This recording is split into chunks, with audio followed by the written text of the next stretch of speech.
Salut à tous, j'espère que vous allez bien, bienvenue dans cette nouvelle vidéo, une vidéo enregistrée dans un cadre un peu particulier, mais que certains d'entre vous doivent bien connaître, en tout cas pour tous ceux qui me suivent durant ces lives que j'anime sur la chaîne YouTube, mais il s'agit ici d'une vidéo enregistrée et totalement improvisée pour revenir sur certaines annonces qui ont d'ores et déjà été faites autour d'un petit événement qui va se passer en janvier prochain. Je veux bien entendu parler de ce CES Consumer Electronics Show édition 2026. Alors j'y serai cette année en physique et j'essaierai de vous faire vivre au mieux ce salon.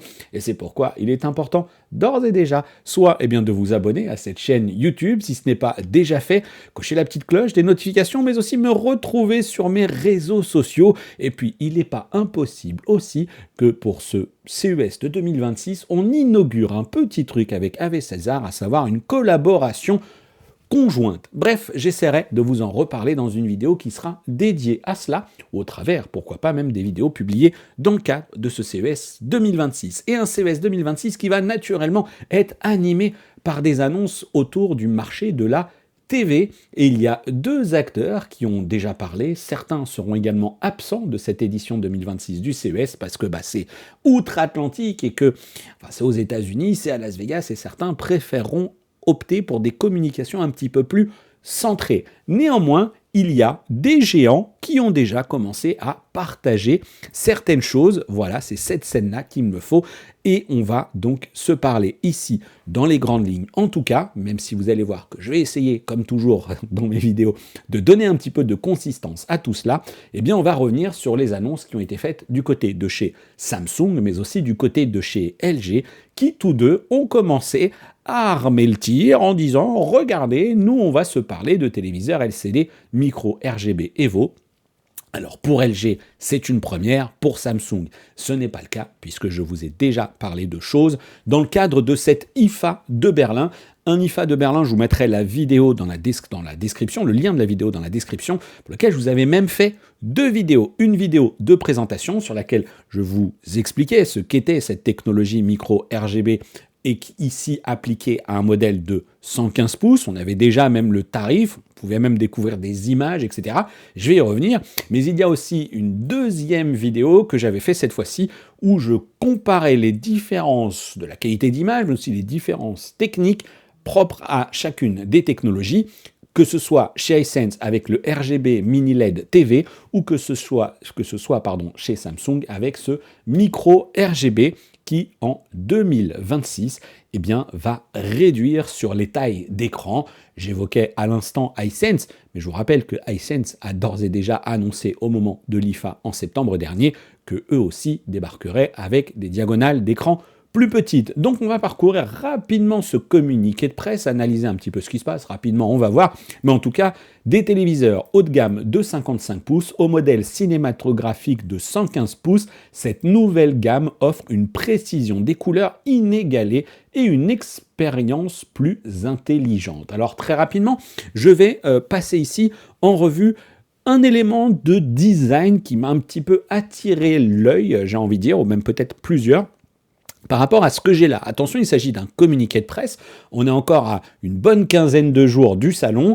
Les fêtes vont se passer. C'est tout simplement les deux acteurs, sachant que c'est LG en plus qui a tiré le premier. Samsung envoie également son communiqué de presse, mais vous allez voir qu'on n'est pas encore dans un max d'informations techniques. Néanmoins, il y a des petites choses à dire et parmi ces petites choses, je vais d'abord m'intéresser ici au design. Je ne sais pas sur quelle diagonale d'écran nous sommes ici sur la photo.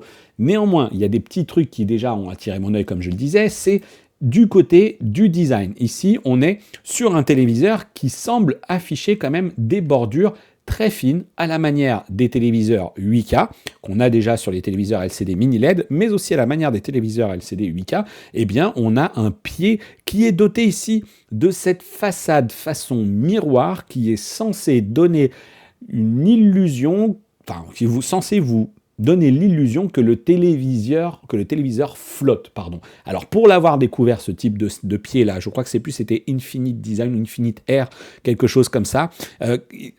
Sur le modèle 8K, en fait quand on se pose en face, franchement, l'impression que le téléviseur flotte, moi, je ne l'ai jamais perçu. Pas sur les modèles, en tout cas, de 2025. Oui, c'était un modèle 2025 en 8K. Bon, voilà, c'est pas quelque chose qui m'avait particulièrement marqué.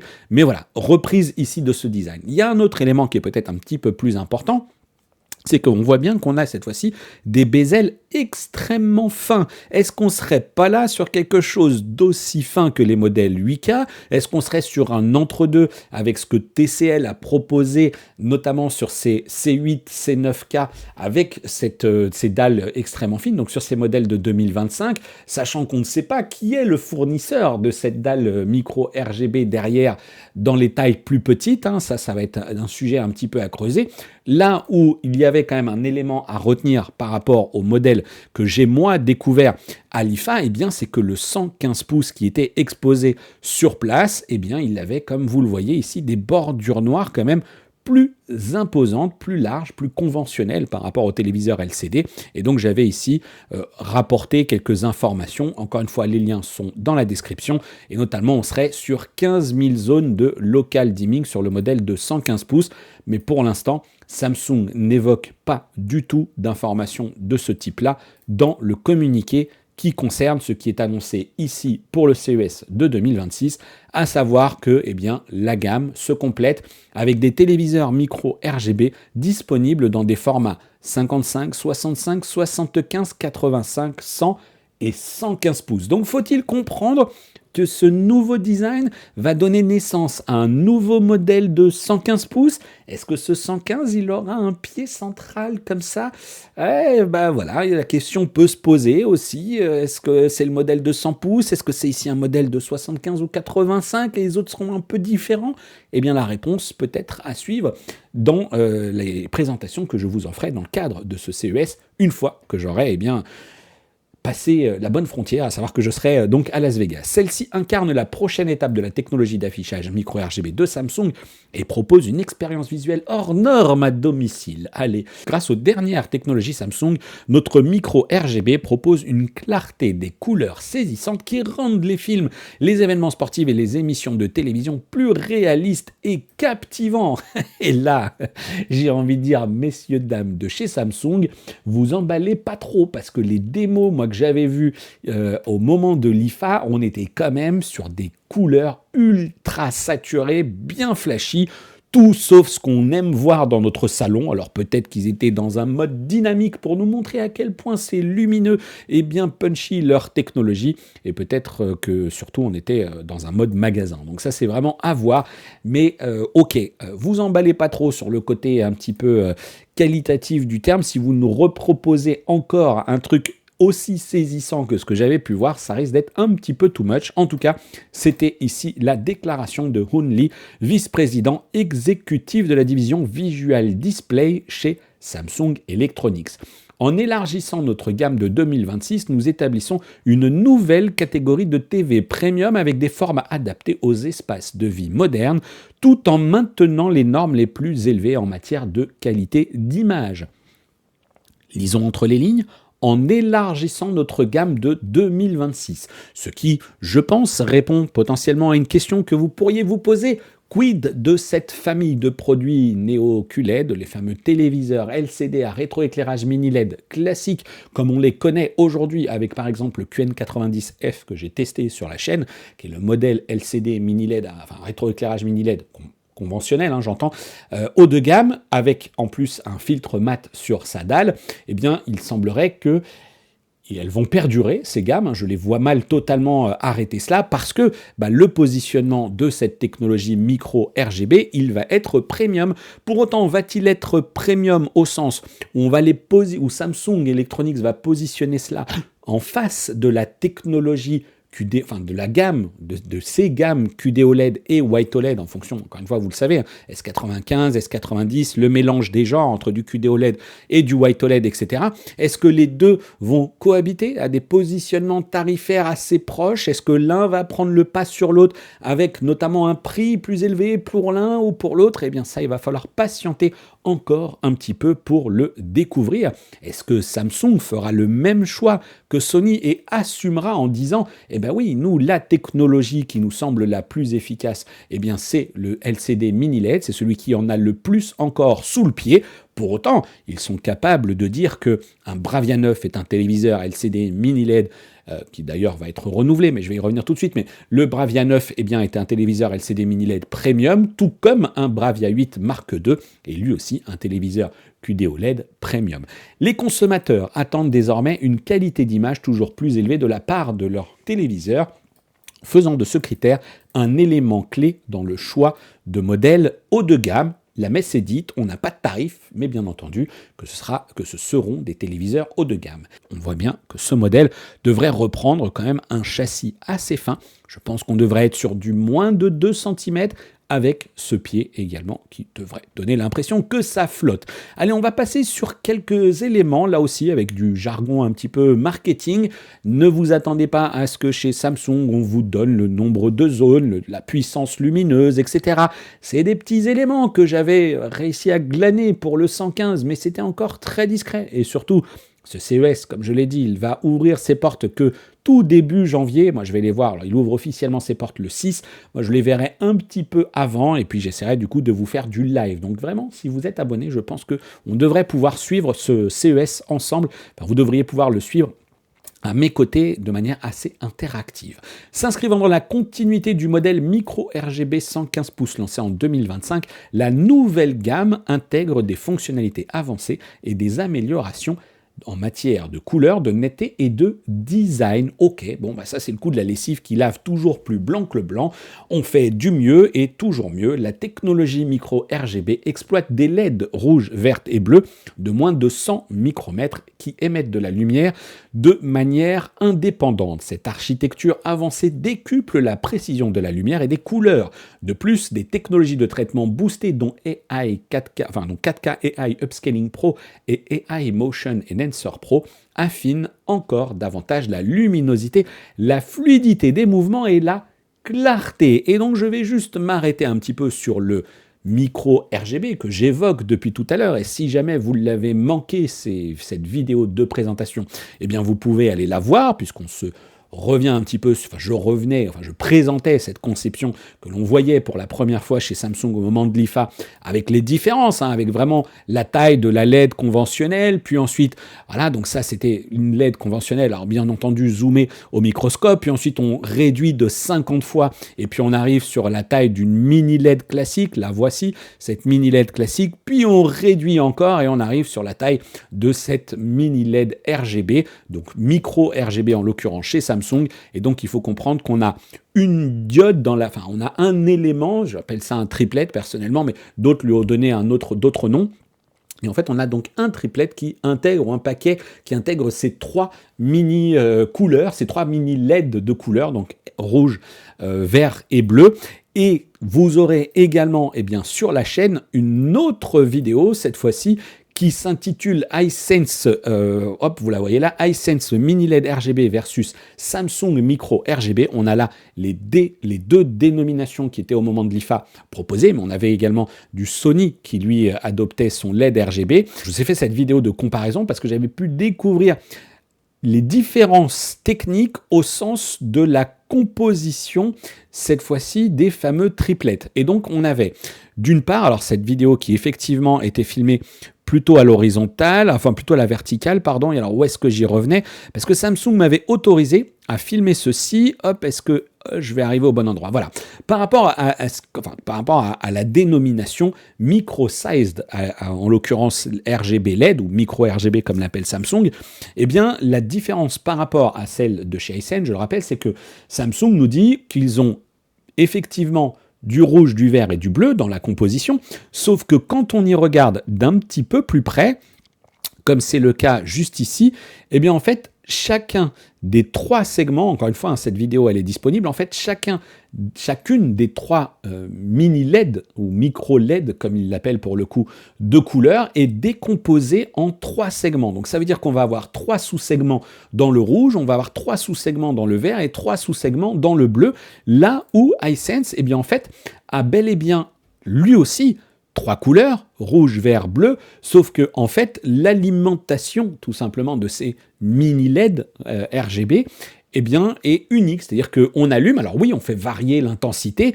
mais on n'est pas aussi précis, c'est en tout cas l'argument qu'évoquait Samsung, on n'est pas aussi précis qu'un Samsung qui est capable, dans sa technologie, ou en tout cas dans la technologie qu'il a sourcée, d'allumer ici ces 3 fois 3 segments, donc ces 9 segments, 3 par couleur, comme vous aurez compris, de manière différente, avec des intensités différentes, offrant une maîtrise plus importante.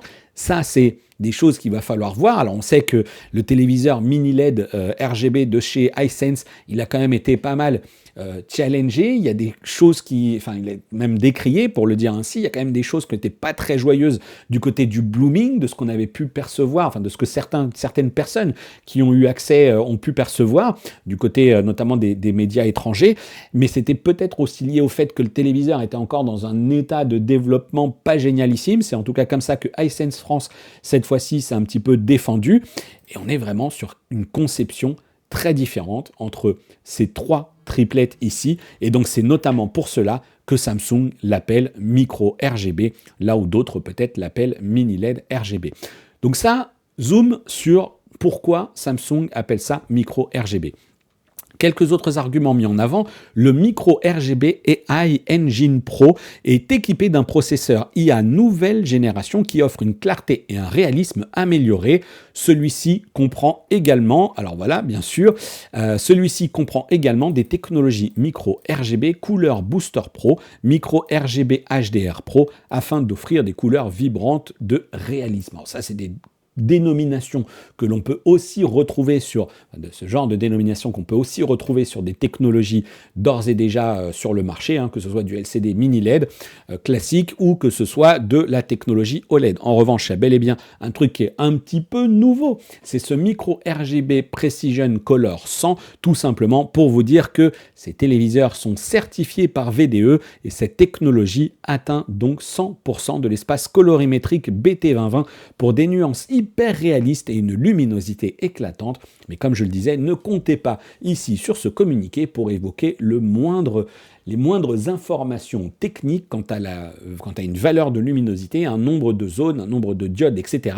Et d'ailleurs, j'en ai déjà parlé sur la chaîne, mais clairement, il est attendu sur le marché en 2026 des téléviseurs mini LED RGB qui offriraient des niveaux de prestations différentes entre des modèles plus premium et d'autres plus abordables. C'est aussi et d'ores et déjà le cas sur les téléviseurs LCD mini LED classiques. On sait que ceux qui utilisent un filtre Quantum Dot notamment, on sait qu'on a des TV avec plus ou moins de diodes, plus ou moins de zones de local dimming et plus ou moins de puissance lumineuse. Ça varie en fonction des modèles et ça varie aussi en fonction des diagonales des écrans. Et certains disent, on pourrait voir débarquer des choses qui vont créer d'une certaine manière créer du doute chez les consos qui vont peut-être berner le conso parfois qui va se dire j'achète un micro RGB pensant faire la meilleure des affaires, micro RGB, mini LED RGB, bref, peu importe, vous aurez compris, et qui en fait pourrait naturellement se retrouver vers quelque chose qui pourrait être même moins performant qu'un mini LED un petit peu supérieur. Voyez un petit peu ce qui se dessine pour 2026, il va falloir s'accrocher.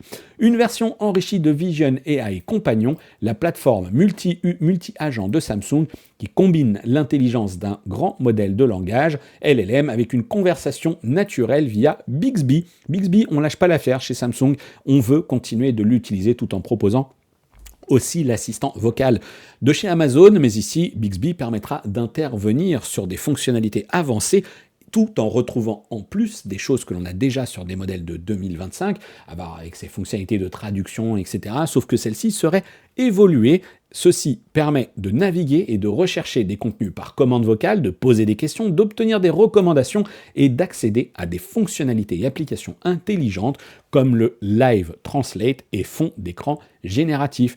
Sans doute quelque chose qu'on essaiera de nous pousser assez sérieusement, encore une fois, dans les allées du CES, et je verrai, moi, ce que ça donne, parce que Samsung, il est vrai, on peut leur reconnaître le fait qu'ils souhaitent toujours pousser un petit peu l'applicatif et le hardware. C'est-à-dire qu'on a du software, on a du hardware, et ils aiment bien un petit peu essayer de faire monter et faire prendre la sauce, mais pour autant, parfois, ça donne des choses qui ne sont pas toujours très convaincantes, en tout cas pour ma part, je n'ai pas été complètement saisi par les performances de ce système de sous-titrage, etc. De toute façon, c'est des choses qui fonctionnent quand on a la métadata dans les flux qui sont diffusés. Donc on va se prendre un peu de temps et on verra ce qui va être annoncé par Samsung, sachant qu'on est aux États-Unis, que certaines choses pourraient ne pas débarquer chez nous tout de suite. Je vous rappelle qu'un TCL, par exemple, a évoqué la disponibilité avec Google sur le plateau de TCL en 2025 au CES en disant Gemini arrive sur les TV de chez TCL. Et que depuis, voilà. Bon, la technologie sans reflet exclusive à Samsung supprime les effets de réverbération lumineuse afin de préserver la clarté des couleurs et le contraste pour une expérience visuelle optimale, quel que soit l'éclairage. On en revient à ce qu'il nous disait un petit peu plus haut, à savoir c'est le TV qui est fait pour tout regarder, quelle que soit l'ambiance, quelle que soit la pièce dans laquelle vous regardez ça. Bien entendu, il s'agit ici du fameux filtre Glare Free. Il n'est pas mentionné, je pense, voilà, disponible uniquement sur certains modèles. Attention, il va falloir voir. La technologie anti-reflet est disponible uniquement sur certains modèles. Quel modèle? Voilà, il faudra creuser un petit peu ce sujet sur place. Mais voilà, donc est-ce que c'est de la technologie Glare Free 2.0? Est-ce que c'est du 3.0? La 2.0 a quand même évolué par rapport à la série de précédentes générations. Sur un S95F, par exemple, c'était un petit peu moins gênant que ce que ça l'a été sur la précédente génération, où je trouvais que les couleurs étaient quand même bien affadies et qu'on avait de la lumière dessus et qu'on n'était pas complètement dans le noir. Ça a progressé avec les séries F et notamment aussi, donc S95F, vous pouvez le retrouver, le test sur la chaîne si ça vous intéresse toujours. Puis vous pouvez aussi retrouver le test du QN90F, cette fois-ci, qui est le LCD mini LED, qui lui aussi profite du filtre Glare Free. On a également un The Frame Pro et puis ensuite on a les séries Frame qui, utilisent des dalles mat qui sont encore d'une conception différente. Donc, le Glare Free sera au rendez-vous. Quelle est sa génération, sa version et quels sont les modèles concernés? Comme quoi, il faut lire parfois les petites étoiles qui sont en dessous. Des fonctionnalités audio améliorées telles que le Dolby Atmos pour un son multidimensionnel et Adaptive Sound Pro pour une expérience optimisée en fonction de la pièce et du contenu. Bon, là, on a le fameux Adaptive Sound Pro qui devrait regrouper, je pense, au travers de cette dénomination, l'Adaptive Sound Pro, l'Active Voice Amplifier, donc le fameux AVA, et l'OTS+, qui est l'Object Tracking Sound Plus. Bon, ça c'est des technos qui là aussi sont connus. Est-ce qu'elles seront améliorées? Bon, a priori. De plus, Q-Symphony connecte les haut-parleurs du téléviseur aux appareils Samsung compatibles afin de créer une scène sonore encore plus profonde. Enfin, tous les téléviseurs lancés par Samsung en 2026 seront dotés de la technologie Eclipsa Audio, d'une technologie spatiale qui décuple la sensation d'immersion du Dolby Vision 2 et aussi du Dolby Atmos Flex Connect. Voilà, ça c'était pour la petite blague. Non, nous n'avons pas ici la technologie Dolby Atmos Flex Connect qui est mentionnée et absolument pas, et certainement pas, devrais-je dire même, la technologie Dolby Vision 2. On sera plutôt sur de la bagarre avec du HDR10+ Advanced, et là aussi on verra ce qu'ils vont nous préparer chez Samsung en tant que démonstration. Qu'est-ce que ça va donner? Je pense que ça devrait être assez visuellement impressionnant. Dans quelle mesure ce sera réaliste ou un petit peu bidouillé par les équipes de Samsung? Eh bien, je verrai ça sur place. Mais bien entendu que Samsung travaille sur des alternatives parce que ils sont leaders depuis 19 ans. Et il est bel et bien pas impossible aussi qu'ils nous annoncent durant ce CES qu'ils sont leaders pour la 20e année consécutive sur le marché, toutes catégories confondues, c'est-à-dire que si on regroupe toutes les catégories, et donc voilà, Samsung sera présent du 6 au 9 janvier. Alors je regarde, voilà, très brièvement, j'ai pas l'impression. 4K AI Upscaler Pro et Motion Enhancer Pro disponibles sur certains modèles uniquement, et c'est le cas aussi de Micro RGB AI Engine Pro et Micro RGB HDR Pro uniquement sur certains modèles. Oh là là, ça sent la bonne prise de tête pour que j'arrive à me dépatouiller de tout ça. Et alors hop, on se remet juste ici une dernière fois ce petit visuel de ce téléviseur qui devrait donc avoir des bordures très très fines, un pied central. Sur quelle dimension? Qu'est-ce qui va changer? Affaire à suivre. Un Samsung leader depuis 19 ans, et peut-être bien, et assurément, je pense que ça fait assez peu de doute, pour la 20e année consécutive, qui devrait donc, encore une fois, venir embêter un LG, mais un LG qui a répondu, ou en tout cas qui a même tiré d'abord. Comme je l'ai dit, c'est même LG qui a publié en premier. Je ne sais pas si je peux retrouver la date du communiqué de presse, mais vous voyez, on était au 16 décembre. 16 décembre pour LG, et le lendemain matin, Samsung dit on va pas se laisser avoir quand même. La réponse du berger à la bergère, 17 décembre, on envoie. Et donc le 16 décembre, LG nous dit « Hey les gars, on débarque avec notre premier TV LCD micro RGB Evo ». Et là, vous avez déjà remarqué un petit truc, micro RGB Evo. On ne se parle pas de mini LED RGB Evo, on parle de micro RGB Evo. On n'a pas d'informations, on ne sait pas si c'est exactement la même technologie que j'évoquais à l'instant, que celle de Samsung, là, avec ses fameux 3 sous-segments, etc. Est-ce que ce sera exactement ça? Est-ce que ce sera quelque chose de différent? Est-ce qu'ils me répondront quand je leur poserai la question? Rien n'est moins sûr. Mais en tout cas, ils sont là et enfin, LG nous fait un communiqué ambitieux pour sa technologie LCD, mini LED, RGB assurément, parce que les autres années, on le sait, LG c'est le leader depuis 13 ans sur la technologie OLED, mais si j'en crois les propos qui m'ont été remontés cette année, eh bien ils se font challenger par un Samsung qui visiblement, sur certains mois de l'année, en tout cas sur notre marché, passerait devant LG. Et on a eu Daft aussi, qui travaille en magasin, je vous le rappelle, et à l'occasion de live sur la chaîne, et qui m'a dit, moi je vois pas mal de gens repartir avec du Samsung S95F, parce que Samsung a pris un risque, ils ont pris le pari de commercialiser des téléviseurs OLED avec des filtres mat sur leur dalle. Alors on n'aime pas, mais ce qui est sûr, c'est que quand on est en magasin, que l'on éteint les dalles, que l'on voit qu'il y en a un qui est un véritable miroir, ça brille beaucoup, et que l'autre annule tous les reflets, le jeu est, la messe est dite pour certains, en tout cas pour ceux qui sont sensibles. Et du coup, ça fonctionne, et ça a bien marché pour Samsung qui a pris des parts de marché sérieuses à LG qui se devait de réagir, bien entendu, sur le marché de l'OLED. Bien entendu, là, je vous parle d'un communiqué sur le micro RGB, mais ils vont aussi annoncer des choses sur l'OLED durant ce CES. Bien entendu que les gammes B, C, est-ce qu'il y aura du B? À voir, mais C, G devraient être renouvelées. On devrait aussi avoir un nouveau M, donc affaire à suivre. Et rendez-vous tout début du mois de janvier pour être un petit peu plus précis là-dessus et plus précis aussi sur cette technologie micro RGB Evo. Un LG qui s'est aussi, pour fermer cette parenthèse marché, un LG qui s'est aussi fait sérieusement chahuter par, alors naturellement, LCD, sur le marché du LCD par Hisense et TCL qui sont passés devant LG en termes de volume, mais surtout, je pense qu'ils ont vu débarquer très très fort un constructeur comme Philips TP-Vision qui a décidé de se remettre un petit peu dans les clous en matière de tarifs. Comprenez qu'ils ont décidé de ne plus faire payer le fait d'avoir un Ambilight comme un surcoût important. Jusqu'à présent, ils se disaient, nous, l'Ambilight, c'est quelque chose d'assez exclusif, personne ne l'a, donc il faut qu'on le valorise, et donc on met un prix qui, derrière, était quand même difficile à tenir face à la concurrence. Alors oui, ce sont aussi des téléviseurs qui sont très bien finis, avec des belles télécommandes, etc. Vous pouvez aller voir mon test du Philips OLED Plus 910, Philips OLED Plus 910 qui se positionne comme un rival très sérieux, par exemple, à des séries G, parce qu'il utilise, lui aussi, avec une dalle méta de dernière génération, donc dalle White OLED de 4e génération avec ses 4 stacks, etc. Donc une dalle performante, un téléviseur performant avec une barre de son qui s'est très bien vendue sur le dernier semestre et a fortiori aussi pendant les activations, pendant le Black Friday, etc. Donc Philips TP-Vision qui, encore une fois, si j'en crois ce qui m'a été rapporté, fait un très bon second semestre 2025 et sans doute même un très bon dernier trimestre et visiblement sur le marché, tout produit confondu, encore une fois, il semblerait que la marque qui était aux alentours des 5% de part de marché soit passée à 8,5% et visait les 10% à fin d'année et donc reprendre le lead sur un LG et se rapprocher ainsi de ses deux autres rivaux chinois, puisque je rappelle que Philips TP-Vision, TP-Vision, c'est aujourd'hui la maison mère qui est une maison mère chinoise.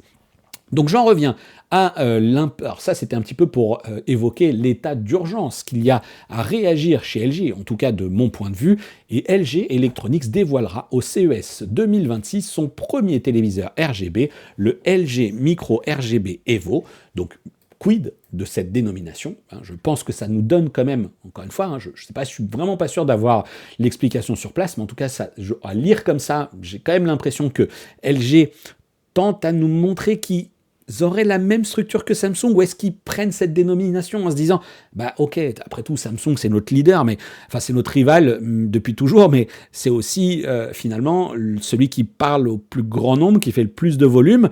Et finalement, si on prend cette dénomination, c'est peut-être celle qui inspirera le plus confiance plutôt que mini LED, RGB ou des choses que les gens vont peut-être avoir un petit peu moins d'aisance à comprendre.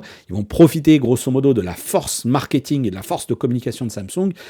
Mais pour autant, est-ce qu'on sera exactement sur la même typologie de dalle? Je n'en sais rien, parce qu'on va voir que les tailles, notamment, sont un peu différentes. Donc, CES 2026, ils ont déjà reçu cet Innovation Award. Cet écran utilise la technologie micro RGB et les LED RGB individuels les plus petites des TV LG et marque ainsi une évolution majeure depuis la technologie mini LED. Alors attention, parce qu'en plus, ils n'étaient pas clairs sur leur gamme mini LED, je vous le rappelle, chez LG, parce qu'ils avaient quand même des téléviseurs à rétroéclairage mini LED qui, en fait, n'étaient pas des full local dimming, enfin, qui n'étaient pas des full array local dimming, c'est-à-dire qu'ils n'avaient pas du rétroéclairage mini LED par l'arrière du panneau, mais par le bas. Donc, c'était pas clair, et c'est aussi pour ça que le constructeur, je pense, ne mettait pas beaucoup en avant ces téléviseurs LCD. Alors maintenant, il y a eu la reprise par TCL CSOT, ils ont sans doute profité également d'avancées technologiques qui leur permet aujourd'hui de peut-être re-respirer et reprendre un petit peu cette volonté de revenir sur le LCD plus que uniquement capitaliser sur le LED avec un Samsung qui leur prend des parts de marché, avec un Philips qui leur prend des parts de marché. Évidemment qu'il fallait réagir. Le LG Micro RGB représente une évolution importante de la technologie micro RGB. Il utilise la précision de l'OLED pour contrôler chacun des LED RGB, donc chacun des triptyques ou des trios de mini LED, de RGB de rétroéclairage, introduisant ainsi 13 années d'excellence technique de la technologie LG OLED dans la catégorie RGB. Oui, parce que regardez, micro RGB Evo, et là, on avait le plus évolué, doté d'une précision unique grâce au processeur IA OLED intégré. Et là, déjà, c'est quand même un truc qui peut faire réagir. Grosso modo, LG nous dit juste, oui, nous, on est habitués à gérer des technologies qui utilisent des pixels auto-émissifs, et donc, on va pouvoir profiter de toute cette expertise-là pour aller vraiment maîtriser chacun de ces morceaux du rétroéclairage RGB, parce qu'attention, ça reste une technologie LCD. Donc on reste sur un système de backlight qui doit ensuite traverser une matrice de pixels. Et donc on n'est pas comme sur de l'OLED, sur de l'auto-émissif. Donc il faut bien avoir ça en tête. Quelles que soient les choses que vous pourrez entendre, ça reste de la technologie LCD. Et là, eh bien, LG prend un morceau de son expertise, de sa force qu'est l'OLED, pour le rapporter à cette technologie LCD. Est-ce qu'il ne serait pas un peu en train d'essayer de nous perdre, ou en tout cas de perdre le conso, ou en tout cas, je ne vais pas dire duper, parce que c'est un peu dur, mais en tout cas de faire des associations un peu maladroites, parce que non, ce n'est pas de la technologie OLED. Donc ok, ils maîtrisent ce truc-là, mais c'est pas les seuls, vous n'êtes pas les seuls les gens à savoir faire ce genre de choses. Bon, en tout cas, on a ici une autre information, ce résultat est lié à la nouvelle version du processeur Alpha 11 AI de 3e génération, basé sur le Dual AI Engine, qui offre la fonctionnalité Dual Super Upscaling pour traiter simultanément deux mises à l'échelle IA.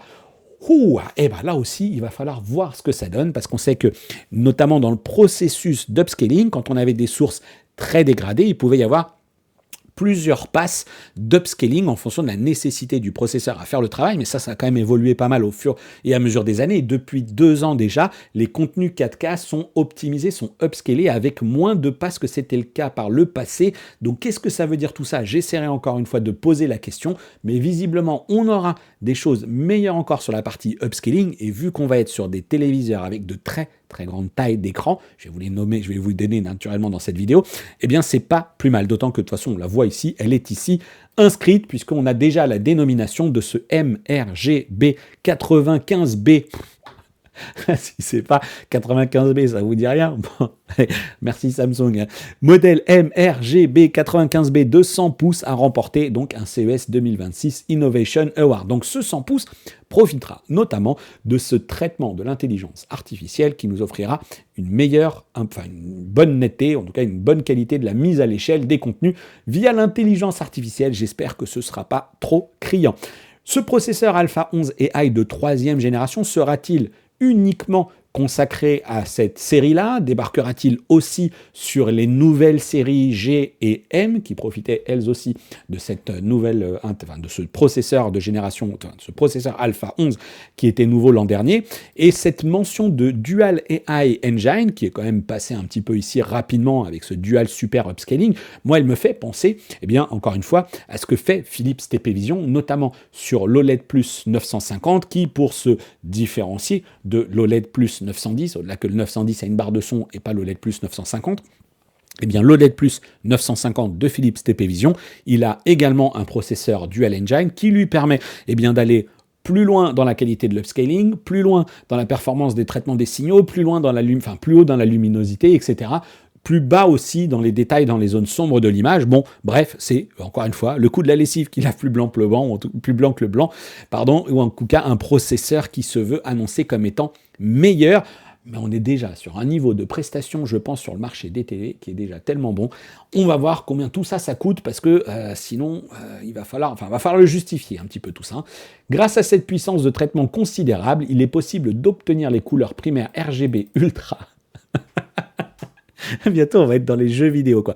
RGB Ultra Supra Prime 1212, une percée permettant d'accéder à un spectre complet de reproduction des couleurs, porté par cette technologie de couleur de téléviseur LG RGB Micro, LG Micro RGB Evo, dispose d'une palette extraordinaire avec la certification Intertech pour la couverture 100% de l'espace colorimétrique BT2020, DCI-P3 et Adobe RGB, donc la fameuse, le fameux. Ils avaient annoncé qu'ils couvriraient 3 volumes couleurs à 100%. Voilà, soit la reproduction des couleurs la plus élevée possible. L'écran assure ainsi une précision optimale pour tous les types d'utilisation, depuis la retouche numérique, les films HDR, jusqu'aux technologies d'affichage de nouvelle génération. Pour autant, ok, nouvelle génération. Mais là, LG, tu me dis pas ce qu'il en est. Vais-je avoir ici des téléviseurs qui vont d'ores et déjà répondre à la certification Dolby Vision 2 ? Eh bien là, on n'en sait rien. En tout cas, ce n'est pas mentionné pour l'instant. Pas plus que... en tout cas, j'ai pas eu le communiqué, mais aura-t-on aussi, puisque je vous parlais de l'OLED, aura-t-on aussi une série C cette année qui, pour tenir la dragée haute à la concurrence et pour continuer de percer sur le marché, va par exemple accueillir des dalles tandem OLED RGB ou RGB tandem OLED, bref, les dalles OLED, White OLED de 4e génération. Bon, là aussi, il faudra patienter, je pense, jusqu'au CES. Les couleurs optimisées sont complétées par le Micro Dimming Ultra qui orchestre plus d'1 millier de zones de dimming avec précision. Bon, sur le papier, plus d'1 millier de zones de dimming avec précision, moi, j'ai pas envie de faire des claquettes. Ok, très bien, il y a plus d'1 millier de zones. Le résultat est un niveau de contraste élevé pour des téléviseurs LCD, lequel s'ajoute la luminosité, le contrôle des couleurs pour révéler d'infimes détails dans les scènes obscures ou lumineuse. Ensuite, on a très rapidement des petites choses qui sont évoquées du côté de WebOS. Au-delà de la qualité d'image, l'innovation concerne également l'expérience client. Bon, j'aurais préféré l'expérience utilisateur. L'interface est profondément personnalisée par le biais de la plateforme primée WebOS, dotée de la reconnaissance vocale, de l'AI Picture Sound Wizard. Donc AI Picture et AI Sound Wizard, donc c'est ces capacités notamment de personnaliser votre rendu de la qualité de l'image. Bon, c'est pas quelque chose que j'utilise moi particulièrement, et puis de toute façon tout ce qui est lié aux fonctionnalités IA, même s'il faut bien reconnaître, un jour il faudrait que je me fasse violence, parce qu'il faut quand même bien reconnaître que ça évolue. Donc si vous les utilisez, n'hésitez pas à le dire dans les petits commentaires, ça permettra peut-être à certains de se positionner sur le choix à faire. On a désormais aussi un écran d'accueil MyPage sur mesure, donc quelque chose qui va sans doute être un WebOS avec un écran associé à chaque compte qu'on devrait pouvoir personnaliser de manière encore plus personnalisable. C'est un peu bizarre comme association. Donc on devrait pouvoir personnaliser encore plus en détail. Des fonctionnalités AI concierge, AI chatbot, AI search mises à niveau améliorent encore l'expérience de visualisation en facilitant l'exploration des informations relatives au contenu. Des démos, comprenez, des démos WebOS à faire et à refaire du coup lors de la présentation de ces modèles ensuite aux alentours du mois d'avril, je pense, dans les locaux de chez LG. Et puisque j'avais pris la citation du côté de chez Samsung, eh bien partageons aussi celle du président Media Entertainment Solutions de chez LG, Park Young-sei, qui dit « Tout écran a pour objectif d'atteindre une fidélité visuelle optimale avec le LG Micro RGB Evo. Nous avons franchi une étape auparavant considérée impossible dans cette catégorie. Ce lancement met en lumière l'évolution des téléviseurs RGB et redéfinit les standards du secteur pour apporter une performance sans compromis aux utilisateurs exigeant une précision couleur exceptionnelle. » OK. Bon, il va être décliné en 100, en 86 et en 75 pouces. Et alors, pour cette citation, ça ressemble quand même beaucoup à une citation qu'on avait déjà eue lorsqu'ils ont introduit les dalles méta avec le MLA. Ils nous avaient déjà dit, ouais, on repousse encore la limite. Et puis les 4 stacks, ouais, on repousse. Bon, voilà, donc c'est que OK, c'est de la citation de toute façon. Allez, on se donne rendez-vous du 6 au 9 janvier, nous dit LG. Et hop, petit coup d'œil ici sur ce modèle que voici, je pense, donc clairement ici, c'est le modèle 200 pouces. Je n'ai pas l'impression ici que LG va proposer des bordures d'écran particulièrement fines. Bon, voilà, par rapport à un Samsung, hop, je vous la remets, la photo, elle était là. Bon, affaire à suivre. Tout ça, c'est rendez-vous au CES de Las Vegas pour découvrir donc tout cela plus en détail. Donc n'hésitez pas, je vous le redis, si jamais vous n'êtes pas abonné à cette chaîne, c'est le moment de le faire. Si jamais vous n'êtes pas abonné à mes réseaux sociaux, c'est également le moment de le faire. Donc un CES que je vais essayer de couvrir au mieux. C'est pour ça que vous me voyez moins aussi sur cette chaîne. J'ai des travaux à la maison, ce qui ne facilite pas la tâche. Et puis beaucoup de boulot, beaucoup de préparatifs aussi, si tout va suivre, si tout le matos va suivre. Techniquement, j'entends la carte, les connexions, etc. Eh bien, je devrais pouvoir vous faire pas mal de live sur place et puis des actus aussi à retrouver du côté d'AV César. Comme je dit, je pense qu'on va enclencher ce partenariat sur lequel on travaille depuis un moment, dont je vous ai déjà aussi parlé sur la chaîne au moment d'un live. Donc affaire à suivre, on devrait découvrir une édition 2026 assez prometteuse, mais attention, avec des choses que l'on va voir côté US qui vont tarder à débarquer en France, d'autres qui ne seront peut-être jamais disponibles chez nous, comme certaines mentions que j'ai pu faire à des fonctionnalités d'intelligence artificielle, etc. On sait qu'on n'est pas exactement dans les mêmes logiques concernant la RGPD chez nous que ce que l'on peut avoir sur le marché américain. Et puis sachez aussi que Sony, si j'en crois les dernières annonces qui m'ont été faites, les dernières informations qui m'ont été partagées, parce que j'ai demandé à Sony s'ils seraient présents sur place pour prendre rendez-vous avec eux, Sony ne sera pas sur le salon pour cette partie TV. A priori, ils seront surtout orientés un petit peu plutôt pro, comme Panasonic. Pro, c'était pour Panasonic. Pour Sony, a priori, il n'y aura pas grand-chose sur la TV ou rien sur la TV, je vais le dire clairement. Sony ne fera pas d'annonce sur la partie TV au CES. On se donnera rendez-vous dans un second temps. Donc, si invitation il y aura me concernant, eh bien, ça se fera plutôt comme l'année dernière, un petit peu plus tard, notamment à Weybridge, au siège européen de la marque, où je devrais pouvoir découvrir cette fois-ci les nouveautés qui arriveront ensuite en 2026. Mais là, encore une fois, ce sera tenu au fait que je sois invité ou non. Et puis, du côté de chez TCL, les annonces seront aussi très US-centriques, m'a-t-on dit. Mais rendez-vous également à découvrir, j'aurai aussi des choses à vous raconter parce que je vais aussi aller sur le stand, j'aurai un rendez-vous également sur place. Côté Panasonic, eh bien eux aussi, ils opteront pour des annonces dans un second temps, sans doute encore une fois à l'échelle européenne. J'avais fait un voyage l'an dernier à Düsseldorf de mémoire où je vous avais également présenté la gamme. Panasonic qui a quand même une petite actualité, ou en tout cas un sujet qui lui plane au-dessus de la tête, c'est quid de l'avenir de ce constructeur en Europe, et c'est, je pense, pour cela notamment qu'il souhaite scinder un peu les deux. Je vous cache pas que je l'avais pas anticipé comme ça, parce que Panasonic fait quand même des grosses annonces à chaque fois sur place, ils font des annonces avec des sessions techniques, avec les présentations. Je rappelle que c'est eux qui se sont exprimés sur les dalles White OLED de 4e génération de manière plus précise, quitte finalement à dire un peu des bêtises, quitte à on peut dire des incertitudes ou en tout cas des choses un peu hasardeuses que j'ai relayées aussi sur cette technologie par le biais de Panasonic sur la chaîne. Donc voilà, ils ont quand même l'habitude de présenter des choses au CES et là visiblement Pana ça va être du pro. Donc est-ce que c'est une bonne nouvelle ou pas une bonne nouvelle? Eh ben voilà, va falloir patienter parce que ce sera dans un second temps. Voilà. J'espère que cette vidéo tournée comme ça vous aura plu, où je parle vite, où je vous montre des choses. Si c'est pas le cas, vous pouvez le dire dans les commentaires. Mais si c'est le cas, surtout, lâchez le like, lâchez votre boost si vous le pouvez. Vous pouvez booster cette vidéo en dessous. Si vous souhaitez me soutenir, vous pouvez aussi le faire soit en devenant membre de cette chaîne, soit en passant aussi par le Tipeee. Ça aidera, pourquoi pas, à apporter votre petite pierre à l'édifice et au budget surtout consacré à ce CES 2026. Il y a un petit peu de frais engagés déjà. Et puis, c'est pas fini parce que manger à Las Vegas, c'est pas comme manger dans ma petite ville du Val d'Oise. Allez, je vous dis à très très bientôt pour une prochaine vidéo sur la chaîne. Et d'ici là, portez-vous bien et surtout, si je ne vous revois pas d'ici là, je vous souhaite à toutes et à tous de très très bonnes fêtes de fin d'année, un bon réveillon, bref, allez, À très bientôt pour une prochaine vidéo. Ciao.